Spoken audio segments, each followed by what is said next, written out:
Without any waste of time, ngicela sonke sizoshaya izandla and welcome the bishop egameni lika Jesu. How many of you are ready to hear the word of God? Ake ngizwe izandla bathi we are ready to hear the word of God. Abathe sesilindele ukubukela izwi lika Simakade. Ngicela shaya izandla sililizele Bishop N.E. Buthelezi from a faith in action egameni lika Jesu.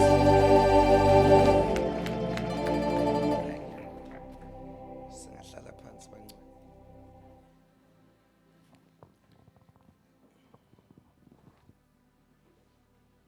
Libongwe abantu, libongwe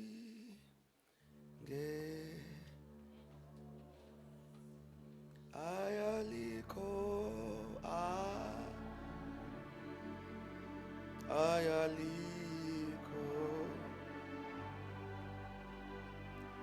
elihle njena. Angithatha ithuba ngibingelela kakhulu from the bishop, his grace. Egameni lika Jesu siyabingelela kakhulu umuntu kaNkulunkulu egameni lika Jesu ntambama, amen. Lokho sagcina uNkulunkulu esenza ezinye izinto lapha ya stadium. We felt the shift emangalisayo emoyeni wethu, and we were so grateful to God for that service, amen. I greet you with the leadership yonke yakho yebandla sayibingelela leadership yenkonzo singayo, which is youth service. Siyayibingelela egameni lika Jesu Kristu elinamandla wonke, all the pastors of this house, even the pastors abakhona phakathi wethu, as mentioned Bishop, one of the women of God, siyabingelela egameni lika Jesu, amen. Abo babo mama insizwa intombi. The book of Judges chapter 14 verse number 14. Judges chapter 14 verse number 14. Incwadi yebehluleli chapter 14 verse number 14. Esazofunda omunye from the Zulu. Lele lami lithi, from the eater came something to eat. From the strong came something sweet. Verse number 14. Wayesethi kubo, kodlayo kwaphuma ukudla, konamandla kwavela okumnandi. Can you read one more time the same verse? Wayesethi kubo, kodlayo kwaphuma ukudla, konamandla kwavela okumnandi. You can pray for us. Baba, izwi lakho namhlanje lentambama salamukela uNkulunkulu wethu ongcwele enhlizweni zethu, khuluma ngalo uNkulunkulu wethu ongcwele usakho siqondise yale ngalo uNkulunkulu wethu ongcwele wenzele igama lakho in Jesus name, amen. Ngivumele bangcwele ukuba sibuke lento esenhlizweni yami lapho sifunda khona. Incwadi yama-Judges is one of the very powerful book ezwini kaNkulunkulu. Ithi ayihluke futhi kwincwadi eziningi. One of the things edala ukuthi ihluke lencwadi eyokuthi uzokhumbula ukuthi iza after incwadi kaJoshua. Uma kuphela incwadi kaJoshua, we get this book, incwadi yama-Judges. Then after yona we get le kaSamuel, kuzalwa uSamuel. Le ncwadi isirekhodela impilo kaIsrael. Abathi ama-scholars mhlambe there is 350 to 400 years abawuphile kule ncwadi yama-Judges. Into eyayihluke ngalesi sikhathi yokuthi lithi iBhayibheli babengenayo inkosi ebabusayo kulesi sikhathi sama-Judges.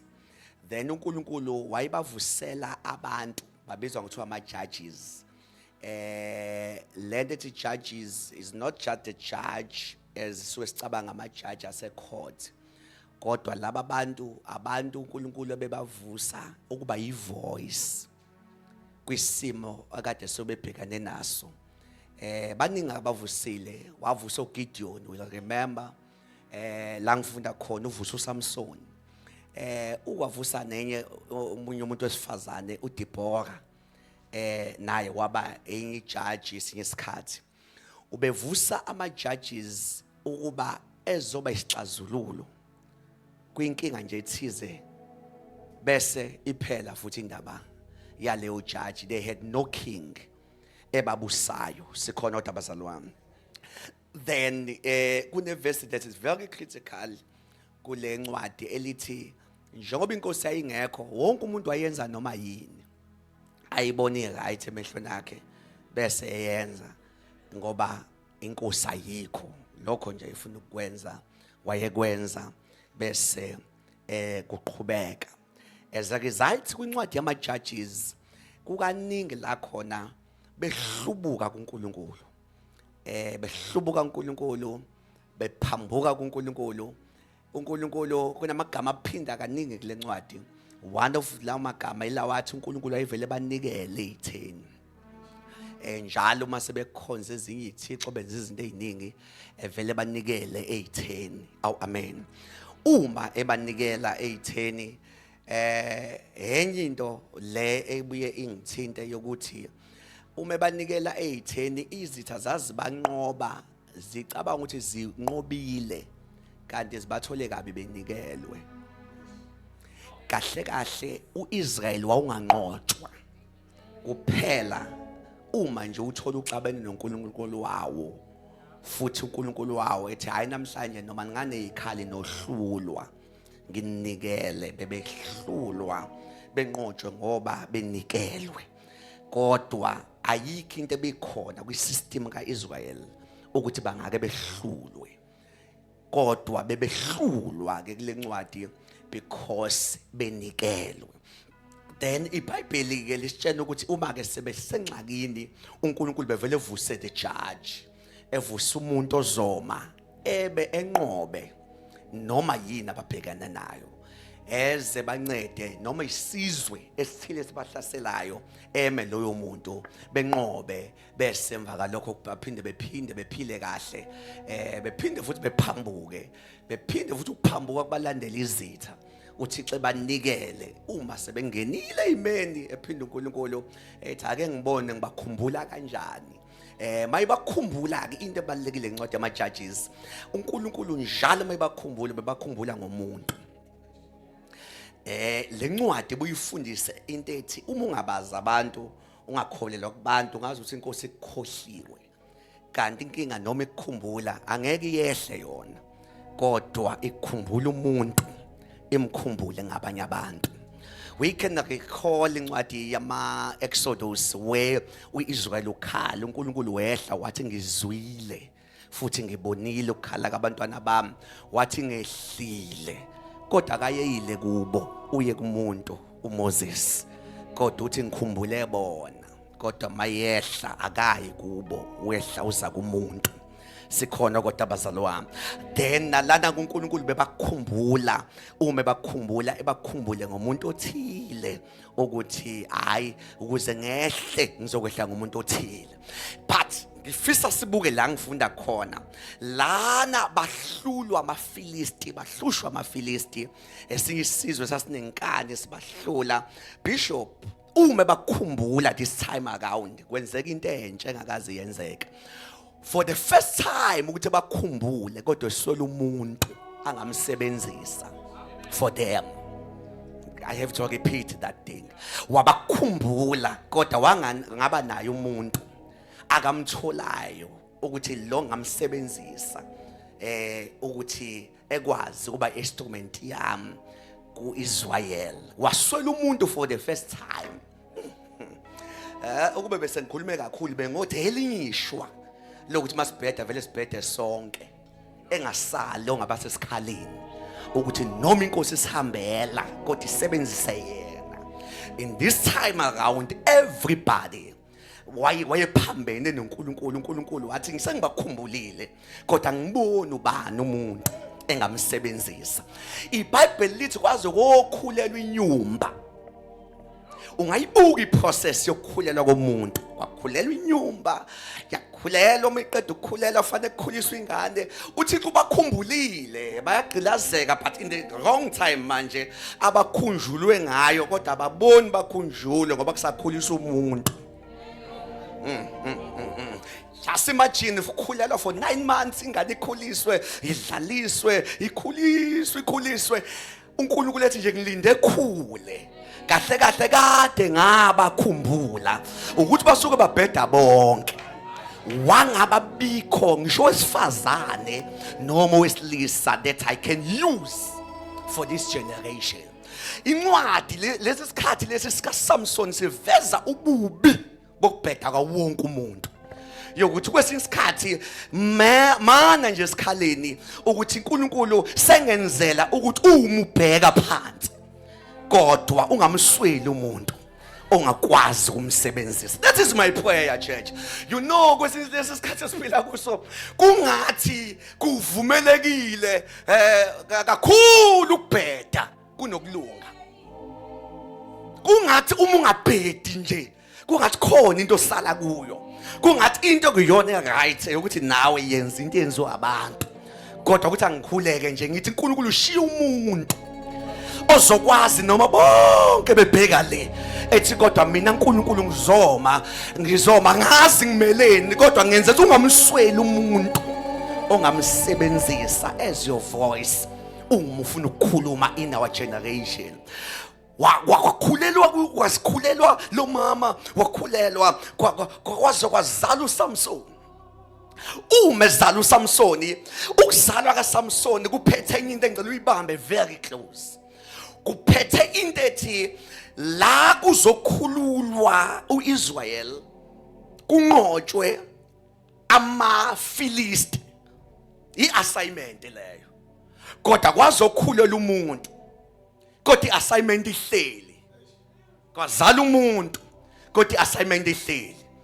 Shuthi umuntu akaqala ezalwe kungakazi uzokwenzani. Kodwa kuqala i-assignment ngomuntu.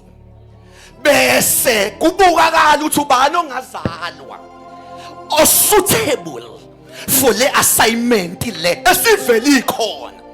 Ngeshwa ke kuyenzeka ungasheshi uyibone i-assignment uzuyibone in the late age. Hayi ngoba i-assignment ifika yafika ungazelwe. Kwaba neshwa longadiscover. Lo mfana lo sengizothandaza ngiyezwa. Lo mfana wanenhlanhla bishop. Yokuthi inhlanhla yokuqala abanayo ukuzala abazana nomnikazi we-assignment.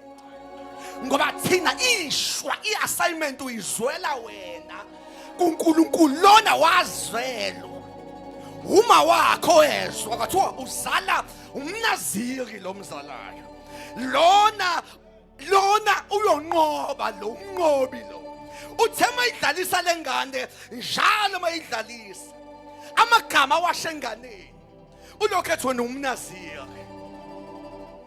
Ayazi lutho lengane kodwa mangazwi.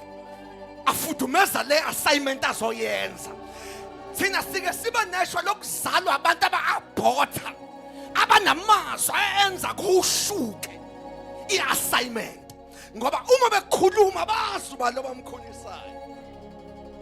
But lo mfana wanenhlanhla okuzala umama wazi ukuthi ubani ongemkholisayo.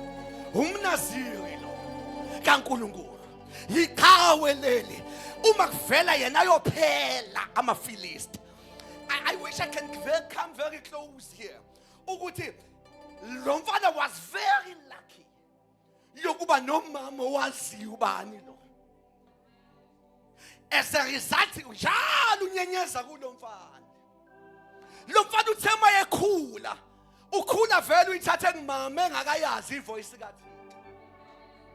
Engakayazi ivoice kaThixo kodwa lamagama agcwele kuye.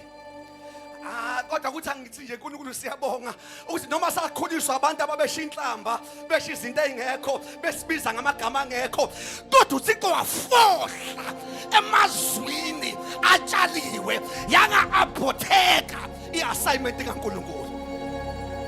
Oh Jesus. Nawakhula lo mfana vele use aware ukuthi mina ngubani, mina ngumnaziri kaNkulunkulu, mina ngumnqobi ayonqotshwa amaFilisti ngenxa yami. As a result uma scholars athi umstadisha uSamson umuntu ayiko size 28 umbuka into ayenzile ucabanga isikhonda khona, kodwa when you start about him umfana nje wayenomzimba omncane, amandla ayingekho from the physical, amandla lento kuthiwa yayikuye yokuthi mayibheka ibheke kunamandla ayivelewe ngaphakathi ukuthi no noma bangawubani 300 people mina ngothatha umhlathi ofile kodwa angeke ngibule umfilisti. Kuthiwa lamandla was from within. Wawungambuka umdelele kanti ayikho lento ngaphandle kodwa umuntu wakho ngaphakathi unalezi ikhwepha zokuthi I know who I am. Mina ngumnaziri, mina ngumnqobi ngiyathandaza noma ungangathembisa ngaphandle kubantu kodwa sengathi umuntu ongaphakathi engane ikhwepha to face your assignment. Kunabantu abathembisayo uma bebhekwa abantu ngithi dlula kwabathembisayo uthi noma ngangathembisa kodwa I won't die ngingayifezanga iassignment.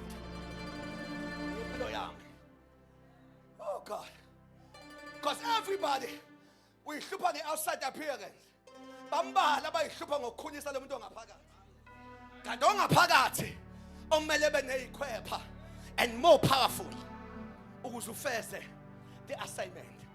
Wanqoba lo mfana, wanqoba. Siyazazi izinto azenzile ukuthi umfana bayinzima, but I have to come to something here. Lo mfana ke uthi mayiqoda unqoba usathaneke wayesenze enye into wathi futhi ajwayele ukuyenza. Uma nike nashayana noSathane wamhlupha uSathane vele ethi hayi ngoba ungihlulile angikuyeke ngizokubamba mhlawushada. Ngifuna ukuyiphinda le ngoba kulona iphuthe lento engishilo. USamson was very powerful. Wabona Sathane hayi lo ngizomenza nje meseshada enza amaphutha ukuze efe engayenzanga lento azoyenza. Oh Jesus Christ, angazwayo amen ungekho kuleyo. Kunabantu othola ukuthi icebo lafa la ngcwatshwa mhlayishada. Muhle umshado kodwa into ayizaleke yaphela mhlayishada. Kungathi umshado i-blessing kodwa kuyena umshado waba yingcwaba le assignment. Angaze ngithuleleni but unakho uSathane nje ukuthi hayi nokulungile ngihlupha as a young lion ungihluphe as a young prophetess, but later ngokwenza ukuthi your day yomshado ibe usuku lakho lokufa kuwe assignment. So lo mfana wahamba, oh God help me, wahamba lo mfana athi wahlangana nentombi ayithandayo eThimna. Oh God, wahlangana nentombi ayithandayo eThimna. Now le ncwadi noma ngomabela kancane masithings my brother, I have to speak something. Lo mfana wahlangana nentombi ayithandayo. Now le ncwadi isirekhodela bishop indlela ebiblically yomuntu yokushada. By the way, on my little studying ngibone ukuthi uyindlela yileka Samson naleka Adam.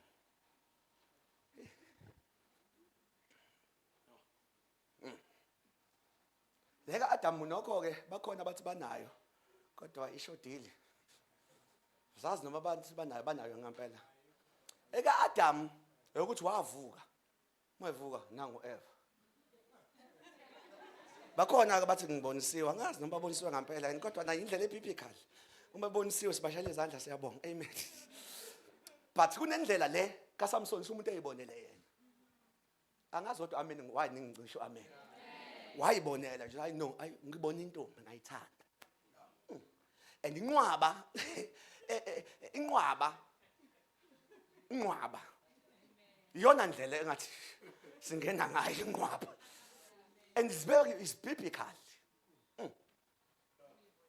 It's biblical. I know ngibonile. Then abanye bethi hayi uqhathaziwe. Ezo Adam kulungile mayiqhathaziwe futhi siyakubongela ukuthi unawo ungene kuleyo ndlela encanyana abambalwa abangena kuyo. Ukuthi but most ingena ngaleka Adam. Futhi yona common leka ka Samson yokuthi ngibonile. Yokuthi ngibonile. But Bishop, I have to teach something here. Yokuthi umethu ubonile. It's good. But lithi Bible wabona intombi. Wabe senyuka waya kubaba. Wathi baba ngibonile intombi. Engayitshenile. Wahamba. Ngiyazi lo ameni ngeke ngothole la. Ngephathi futhi ngiseThekwini. Kodwa ulipreach this one. Wayibona kodwa wanyuka. Wathi baba ngiyibonile intombi ngithathele yona. Now lesi story sisifundisa ukuthi akulona iphuthu ukubona, akulona iphuthu ukuthanda, kodwa ziphi intuba yokunyuka yokuthi baba inhliziyo sithathekile. Ngifuna amen because vele ngiyazi amen ngishelana. Uma ethi ubonile vele. Kodwa wanyuka wathi baba ngibonile, wathi baba ngibonile. Loya baba because it's a New Testament. Asikwazi loya baba ukwenza into eyodwa. Ungoba unengqondo ezimbili. Loya baba ungaba upastor wakho. Loya baba ungaba uNkulunkulu wakho. Kodwa ithinda ukwazi uvela unikela inhliziyo engekho babaziyo. No, the moment ungekho I will show you ukuthi kubaleke ngani ukuthi baba ngibonile. Wathi ngibonile. Futhi sengithandile. So loya baba ungamenza a father as your pastor or a father as your God. Kodwa ngiyasaba uma uvela unikela inhliziyo nje. Engekho baba owaziyo. Umeya kusiza ngani ukuthi baba ngibonile? Uthi baba ubengekho yini endlini kayihlo. Obungamthatha ungaze uyothatha umFilistini. Lento okwazisa ubaba ningakavumelani, ubaba ukwazi ukubuza imibuzo. Ukuletha udaba soliphelile kubaba, ithi uNkulunkulu noma umfundisi. Ubaba fanele ethi congratulations now siyabonga idate nini, akaphawuli. Noma kunento questionable. Lento kaSamson yokuya kubaba yenza ukuthi ubaba ekwazi uengage. Etha bengekho nibungamthatha endlini kayihlo. Ungazothatha umFilisti baxoxa. Oh God. Mina I've seen abantu. Ofika ayi baba sengicabanga ukuthatha. Oh this is good. Umbonile? Hayi ngisazobona, ngisazobona. Akakhethele umfundisi ubaba, even uNkulunkulu akakhetheli. Kodwa ubaba ukwazi ukuphoza ama questions. Wena ongekuwabona inhliziyo ithathekile. Even God the Father uyakwazi ukuphosa imibuzo wena ongakuyibuze. Ukuthi ubukile ukuthi ubani ubaba wakhe. Usuka kiphi indlu? Ngoba mhlawumbe wena uthatha inhliziyo wayifaka. Wangacheka ukuthi owayiphi indlu ubani uNkulunkulu wakhe. Kanti washada nisushade noNkulunkulu wakhe.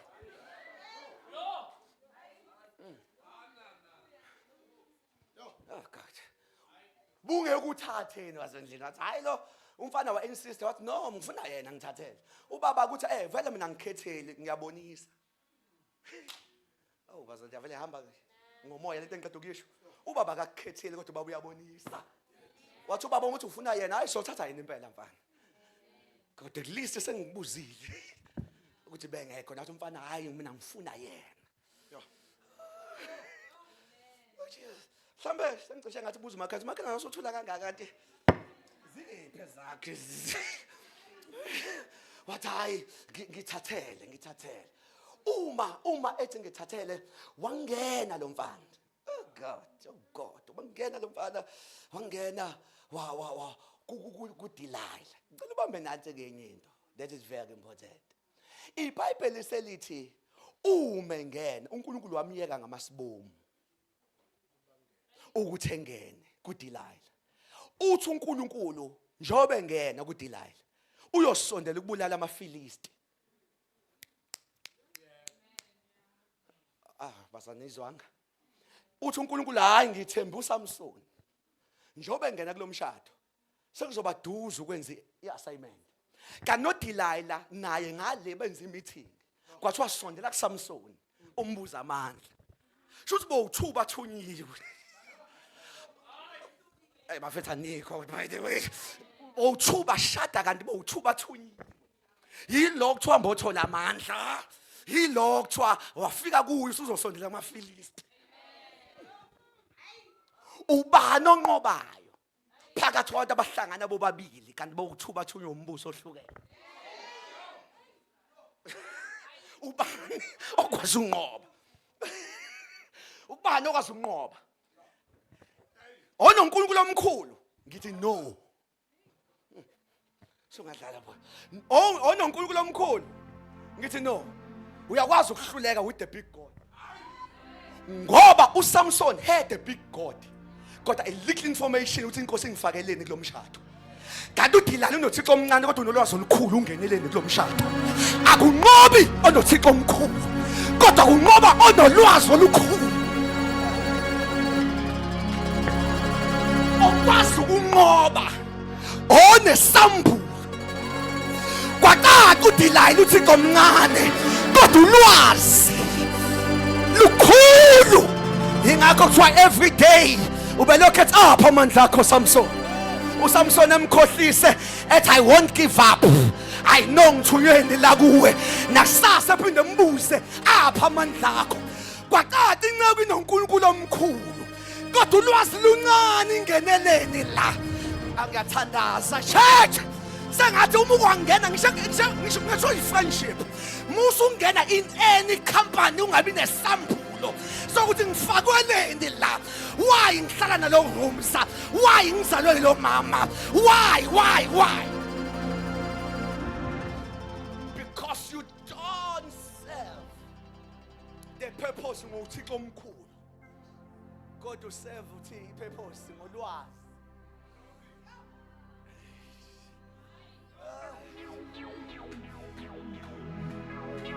Hamba ubuza amandla aphi. Sondela kuyo uzofika kumaFilisti. Koqhuthe emanikini.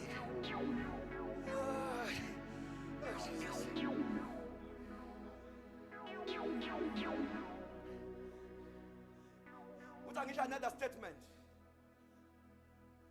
Labo bathatha amaclip nje amancanyana sebo wathatha ndizi. It's okay. But in this scripture, Bishop, ngibona uThixo ngamvimbile uSamson ukushada the unbeliever. Ngoba enecebe elikhulu ngokusondela kule unbeliever.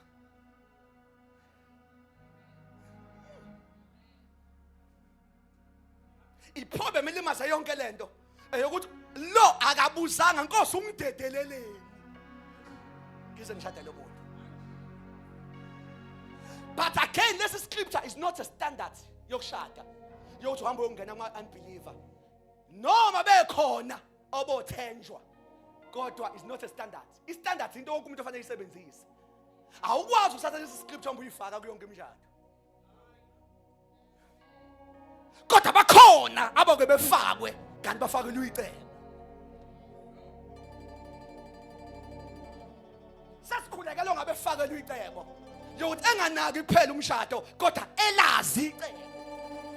Ngoba ngenzeka lo munye utshaniwe ukuthi khona usisi ongakaze guqela abanye onkulunkulu. Hamba obuya naye phila. Kanti nawe izulu lithi khona indoda eguqela abanye onkulunkulu. Hamba obuya naye phila. Kuqaka yona itsheno kwagcwala kodwa wena sikutshenanga ukuthi awuhlangani nomuntu by mistake. Kodwa izulu liyakwazi ukuthemba. Wahluleka with the big God because of the little information. But uDilala wanqoba ngoThixo omncane because of the big.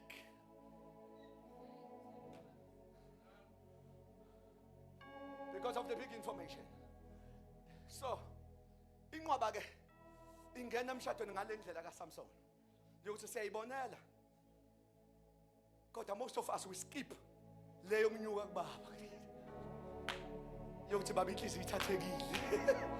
Kanti ubaba akayishintshi inhliziyo kuphela uyakubonisa something that you cannot see. Ngenhliziyo isithathekile already. Angazi amen ushone phi kodwa. Eka Adam ikhona futhi. Kodwa bambalwa. Kucisha ngathi babuningi babisiwe kodwa bayingcosana bakhethiwe. Bambalwa ngempela soyiqinisile mathi ubonisiwe. Ingcwaba nje isuke izama ukubamba umuntu ngoba ingazi. Ngoba ingakwazi ukuyibika. Ngoba eka Samson ithi uyibika wena. Eka Adam ithi ulethele. But ke Adam noma ngingakaze ngiyibone because nama ngiyazi. Akaze ngibonise, akaze kwehla umuntu. But there's something that's very powerful kuleka Adam. Ngithanda amazwi awashoma evuka. Uthi lo nethamba. Lamathamba. Yabo njengoba ngimela. Ngaba ngenzi kanje ukuba ithamba likho. Aniliboni kodwa lona liphethe ibalance yami. Mayithi ithamba lamathamba ami wayithi sifane into ezingabonakali. Umshado umiswa inyama yenyama. Yokuthi siyafanelana. Kodwa umiswa ithambo lamathambo. Ningi imshado efana abantu sebefanelene. Ishabalale ngoba amathamba siwacheckanga ngazi nikuphi. Mayethi ithambo. Wayethi lezinto ezingabonwa umuntu, ezingale kwesudu, ezingalena kathayi, siyafana nakuzo. Lamathamba. Wayesethi futhi nenyama yenyama yami. Shuthi mangimeduze kwakhe kukhona into efana inyama yenyama. Kodwa ngaphandle kwenyama yenyama, lokuthi makushawa izithombe kuthiwe base bafanelana nethambo futhi. Into engiyiyo engabona umuntu nayo uyiwe ithambo. Ngiyathandaza musu ukubamba inyama yenyama yodwa. Dlule enyameni. Check amathambo. Izinto engalena. Ngoba ibalance ayikho kwinyama yenyama. Kodwa ibalance isemathambeni.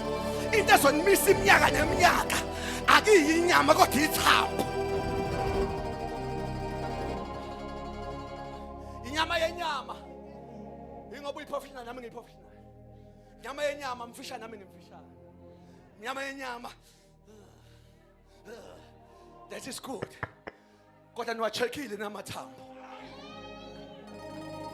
Unamakaziya. Niwacheckile namathambo. Kunabantu mababheka ikhapuli engathi ayifanelani. Awuphasanga unyama yenyama. Kodwa ubabona baqeda iminyaka. Ubani baguga ndawonye. Hayi abamiswanga inyama yenyama. Kodwa amathamba aphethe ibalance. Oshandama. Ithambo.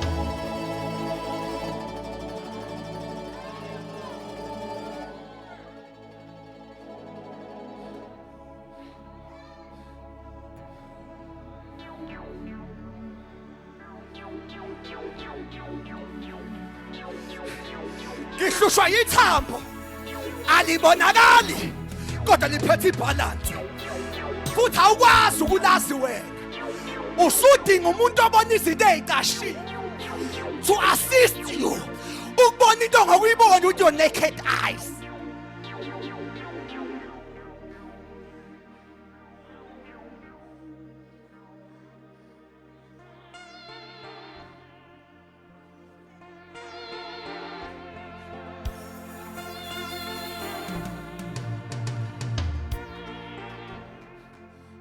Umshado wafa ngoba abantu bengafanelene. Inqaba ibulawa amathambo. Sekuvela into ade engayibonanga sihlangana. Alikho. Ngoba phela iyaphela ihoneymoon phase qale kuvela amathambo.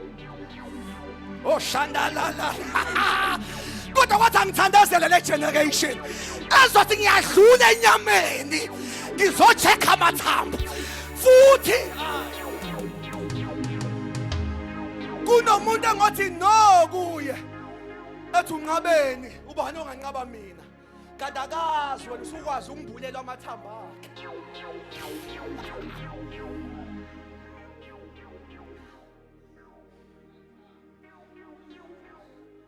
That's how can you say no? Who can say no to me? Kanti bonke bangathi yes. Only the woman ezwana nomuntu obona into eyiqashile. Ekwazi ukuthi oh no hey mntanami wangena la lo muntu unenyoka nje benje. Lo muntu akanasimilo nje benje. Isimilo amathambo. Akekho umuntu olenga isimilo.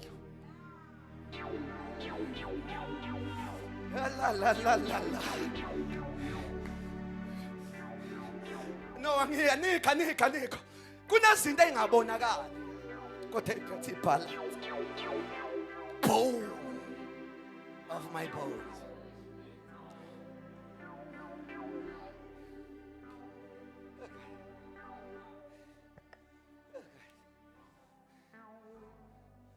My concept ngathi makhelwane amathambo makhelwane. Ithambo. Even let the GPV enyuke kangaka. Awukwazi ukumbona umuntu mayigqoke njengami ukuthi umhlukumezi. Uzomshada kanti uyokubhoxa endlini. Ufaka imakeup noma ungasafuni. Kanti ufuna ukukhavela abantu. Ungakashadi mntanami, zwana nomuntu okwazi ukuhlola amathambo.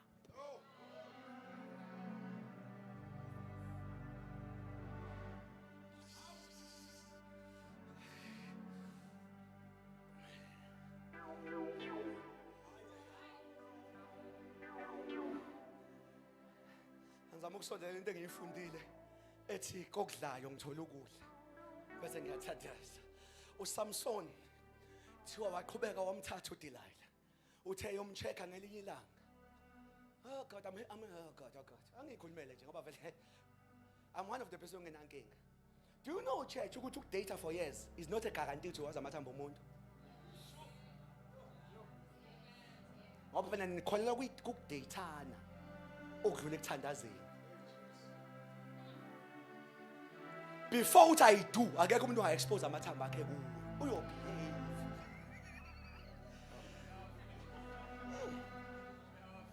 Abakhona ke ukuyikhuluma njengomshumeli, ubone futhi le ngathi uyadlala kodwa umuntu uyokukhumbula sephakathi. Hayi kulesa stage 3 years sengasho ukuthi I do.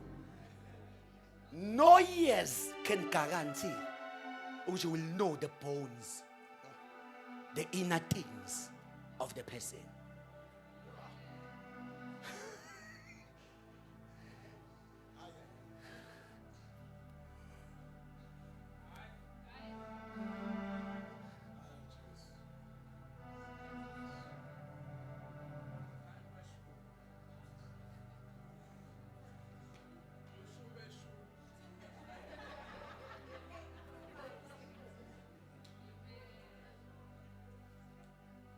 Lo muntu usuke obulawa upartner wakhe ngoba efuna i-life cover noma ini.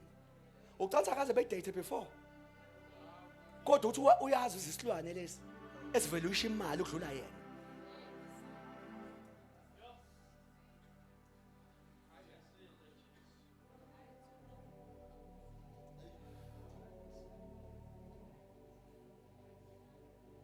Wehla ngelinye ilanga uSamson.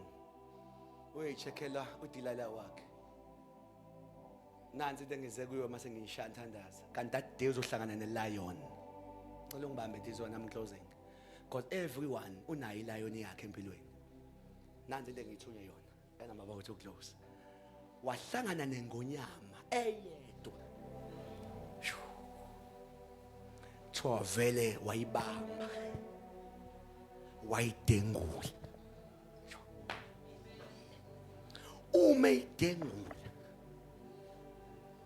wafika ekhaya wangasho lutho. Wayihlalela ekhaya abazi bahlele nomuntu okwabamba ingonyama.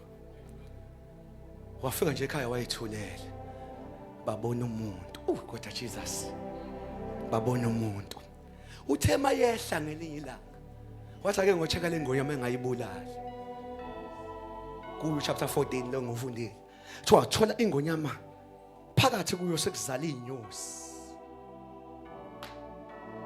so wakhipha inyosi phakathi kwingonya mayibulale ngelinye ilanga abase ngiyathandaza namhlanje wakhipha inyosi kuyo uma ekhipha inyosi wanyuka nazo ekhaya wabanika bonke badle mhla kodwa eyibulala wabuya ekhaya wangabatshena bonke kodwa mhla esethola inyosi wabuya naso bafethu kodwa wadla nabo bonke sithini lento ithi ungayixoxa izimpi zonke ekhaya abayibonela inganyanyana nje kanti wena uyazi ingonyama ziyakwazi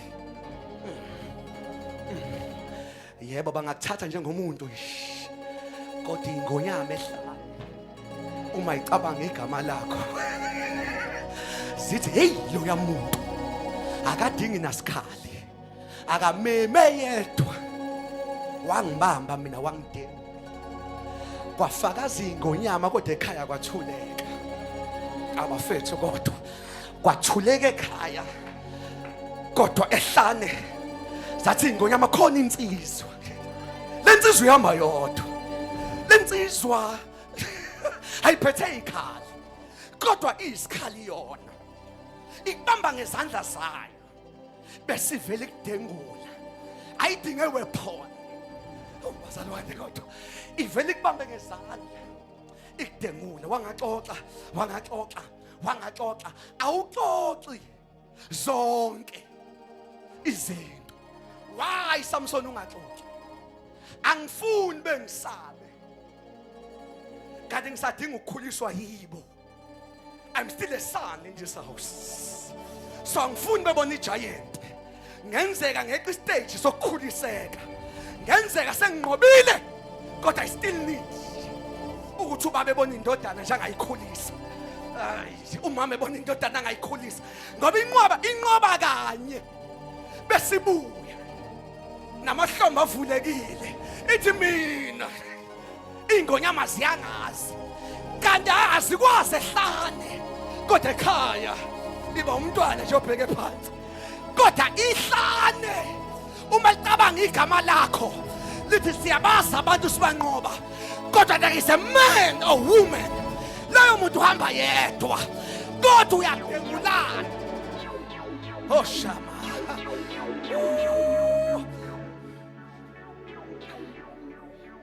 I have to say this but never make a mistake yokuthi mhlawumbe uthole inyosi uzidle wedwa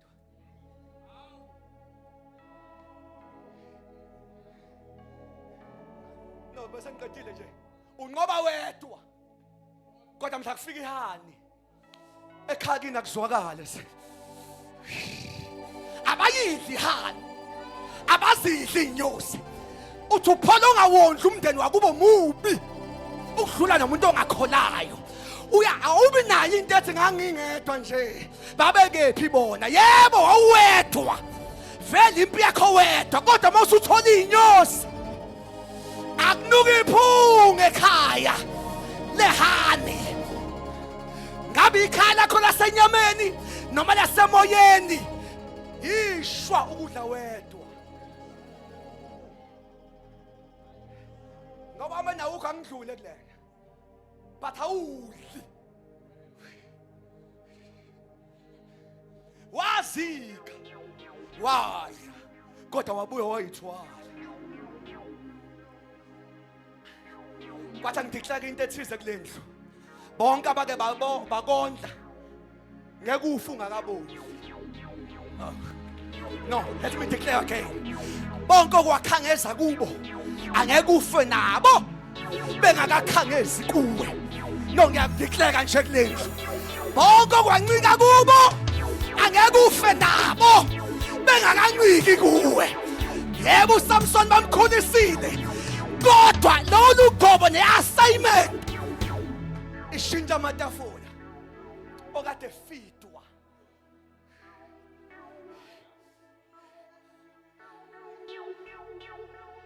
kwawuye ngosuku lakho lehani khumbula your home. Oh God. Abanye mase bekhohlwa amakhaya baba nama issues. Babekephi impela nengonyama.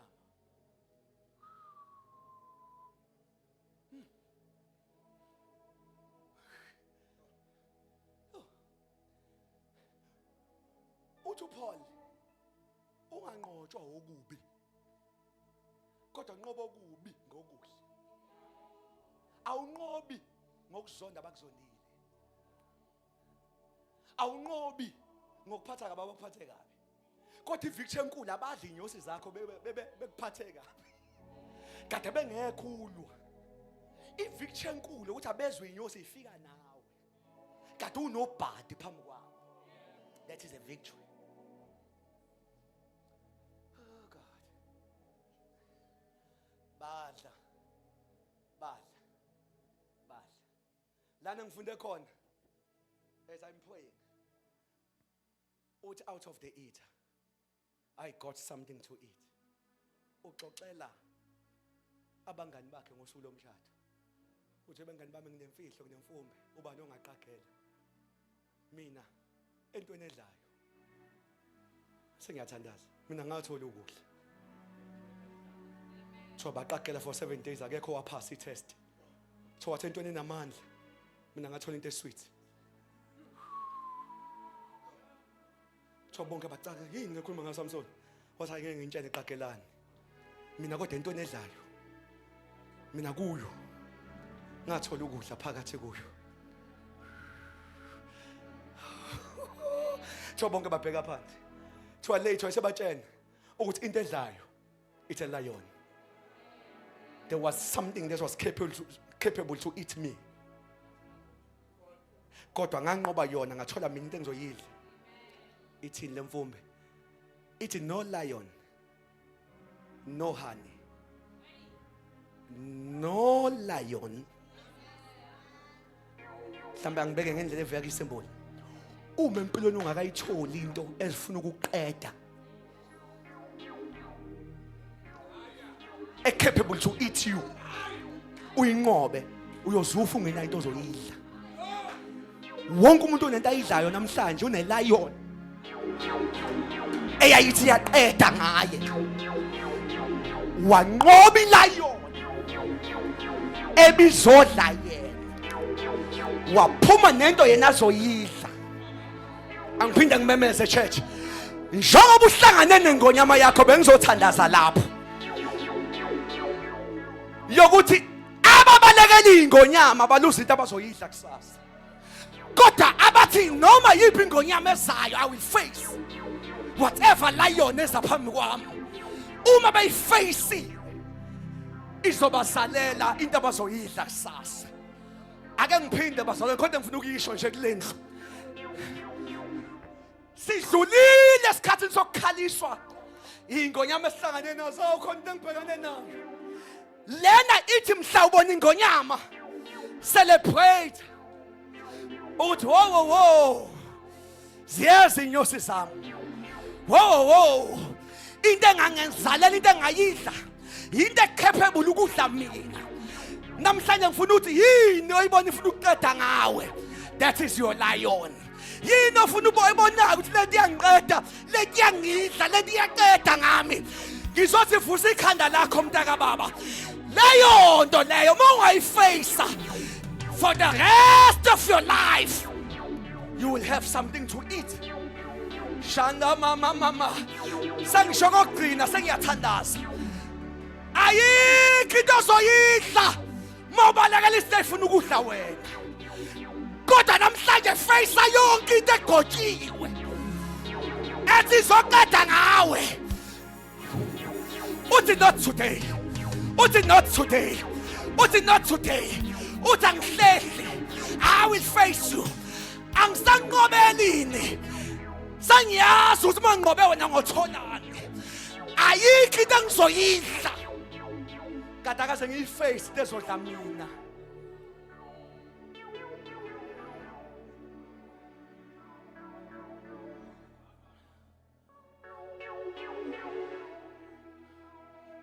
Kenan iziqothi nenyosi. But there's no Canaan without a wilderness. Balekela i-wilderness, khohlwa iCanaan. Samson, balekela ingonyama yakho, khohlwa zinyosi ozoyithola. Out of the eater came something to eat. Ukuthi anikho bangcwele. Bengosha enye into le endlini. Ngithi ungaze uhalela amatafula abantu. Kanti awuyazi ingonyama yakhe. Ungaze usinkosi ikhetha abantu. Kanti umuntu nje uthembeke engonyameni yakhe. Face your lion.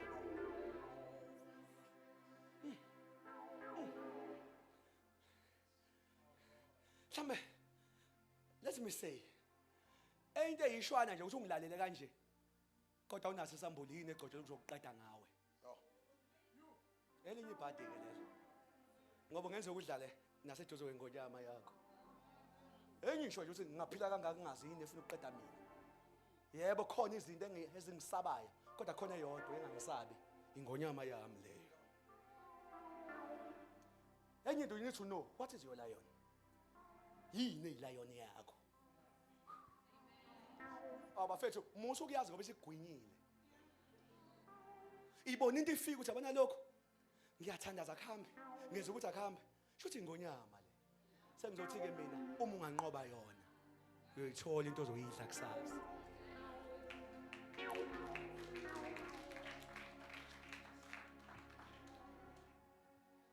Ngicela ukuphinda futhi ngamasibongo.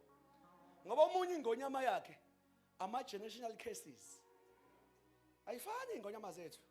Futhi noma even if I can count, ngoba sengathi ngishiye ezinye. Kunomuntu othola ukuthi ukhondolo la kubo li clean. Kodwa omunye ukhondolo la kubo iyona ngonyama. Engakayiface into ebulala abantu bakubo, yahlola abantu bakubo, angeke beyilutho empilweni naye. You must know your lion.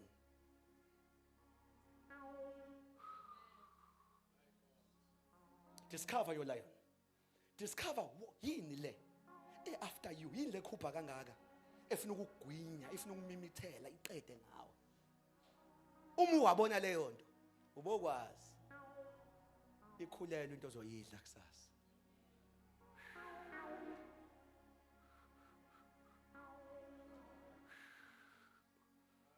Oh mayangcwele.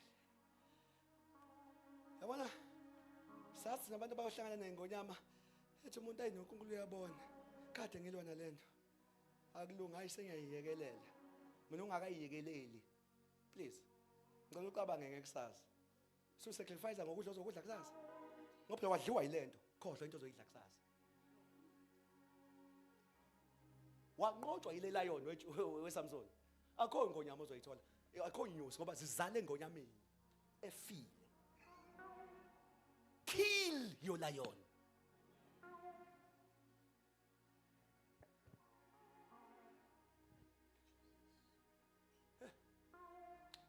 Hlamba ke ngisho futhi. You know like khona nasifani nasempilweni. Ungakubona umuntu yakho uyavutha kodwa futhi uyayijolela. Uzenze yena vele ufe wena. Kuwena ingonyama kuyena igame asifani.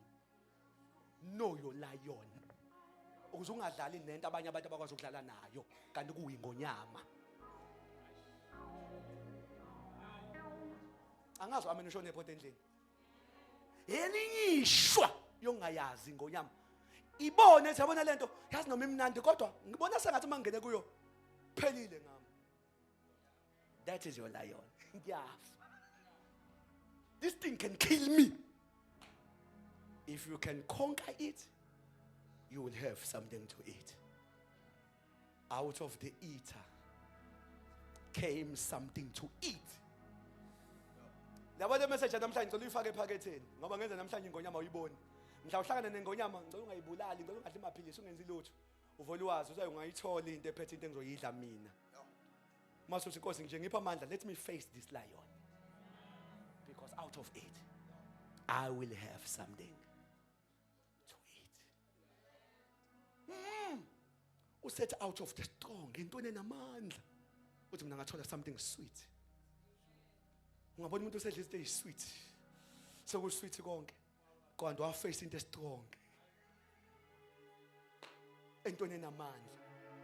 Uma ufuna ukulingwa izintuthwane izimpe ezizintuthwana ovela igcobe nje khohlo ukuthola into esweet kusasa. Into esweet ivela entweni enamandla.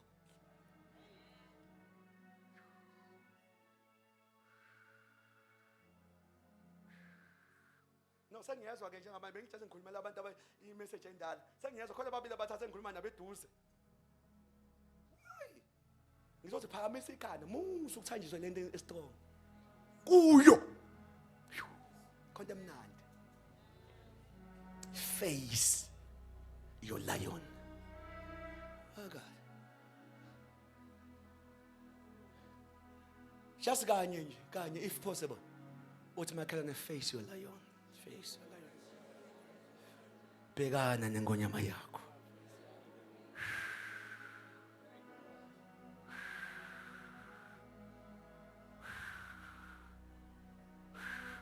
Eminyakeni emincane nje emncanyana eminingi kwabanye ngumfundisi mina ngiyambona umuntu umbonthazi lo muntu lo uyakude uyakude wavela wafeyila mhlahlana nengonyama yakhe umbontazi lo muntu uyakude wavela wafeyila ehlangana nengonyama yakhe. Everyone by the way unayo ingonyama ayizile ukuzokubulala ichoice yakho ukuvuma ukubulawa yiyo face kuwe there's power kunamandla kuwe angakwenza uyidengule bese kuyo uthola into ongayidla. Shall we stand?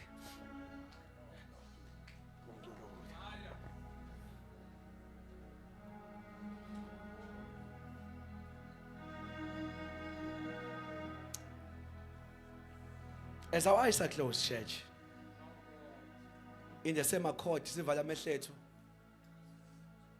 Mina ngicela nje ukuthandaza nawe. Just for 2 minutes. Wherever you are, just open your mouth. Into engikhulekela namhlanje. We bishop besizokhulekela iremnant because ungafihla nintsali. That will stand the test of time. Neyingonyama esezaziwa uzize abaqeda. Kodwa hayi kulaba laba bothola into abayidla kuzo zonke ingonyama abayifesayo. Can you open your mouth just for 2 minutes as we are praying?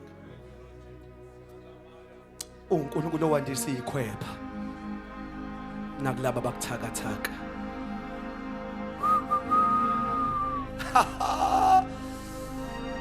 Uwe khona amandla phakathi kuwe. You can face whatever that comes in your way. Woo! La la la la ma. Konke okuzele uye kuyalinqoba izwi.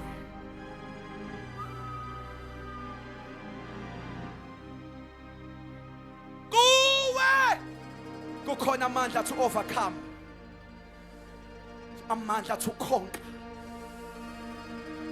Ulamashi elanda khasiyama eksuku size phambi kwakho Nkosi ephakemeyo.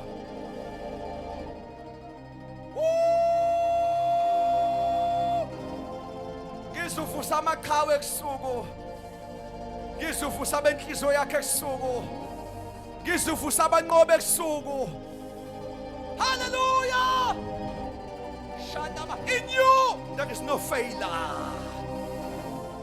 Izinto esanqoba bonke esavela kubo. Kodwa kithi ngibona ufaka amandla today, tonight. Power to overcome. Ngizuqinisa izandla zethu ukubamba zonke ingonyama.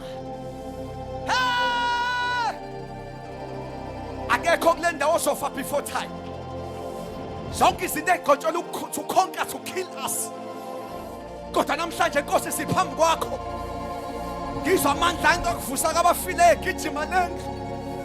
Ngizwa amandla anqobayo agijima lendlu aqinisa loya naloyana babesuku we are ready to face our lions shanda kasayama esuku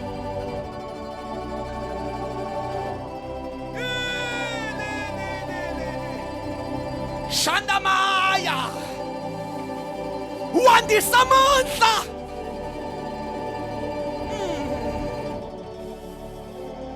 shalamaya face your lion oh shandamaya phakathi kuwe kukhona ingonyama yomndeni kaJuda you can face shala come on church 1 minute ilamanda kasayama izomemezela ukunqoba ziyadengulwa ingonyama ziyafa ingonyama yonke into ethi igotshwe umoya womnyama to kill you not anymore not anymore not anymore